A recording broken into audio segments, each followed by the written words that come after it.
Sugatan ng isang pedicab driver matapos barilin sa Baseco compound sa Maynila. Agad namang naaresto ang suspect na aminadong binaril niya ang biktima dahil ninakawan umano siya. May unang balita si Bea Pinlac.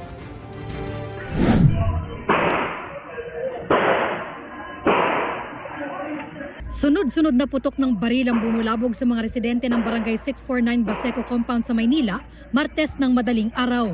Makalipas ang ilang sandali, tumatakbo na patakas ang lalaking ito. Ang lalaki raw na ito ang namaril sa 31 anyos na pedicab driver na ito, na sugatan matapos tamaan ng bala sa kaliwang balikat. Ayon sa pulisya, pinlano sana ng suspect na patayin ang biktima matapos siya umanong pagnakawan nito. Na yung motibo sa krimen ay paghihigante. Nalaman natin na itong suspect ay isang pedicab operator at pinaghihinalaan niya yung ating victim na ito ay ninakaw yung kanyang pedicab. Kaya nagawa niya itong krimen. 2 oras matapos ang pamamaril, naaresto ng pulisya ang suspect. Nakumpiska ang hindi lisensyadong baril na ginamit umano sa krimen.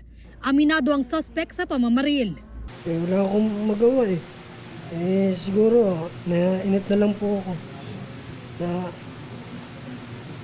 Kasi parang nila yung pagkatao ko eh. Parang minamaliit nila eh. Tawarin na lang niya ako kasi nagawa ko na eh. Wala naman akong eh. Sa Yumao, umano niyang ama nakapangalan ng baril. Dati po, lisensyado siya pero ngayon hindi na po kasi na-renew kasi tatay ko po yung nakapangalan dati doon. Patong-patong na kaso ang kinahaharap ng suspect na nakakulong sa Baseco Police Station. Frustrated murder, illegal possession of firearms at paglabag sa election gun ban. Ito ang unang balita, Bea Pinlac para sa GMA Integrated News. Igan, mauna ka sa mga balita, mag-subscribe na sa GMA Integrated News sa YouTube para sa iba't ibang ulat sa ating bansa.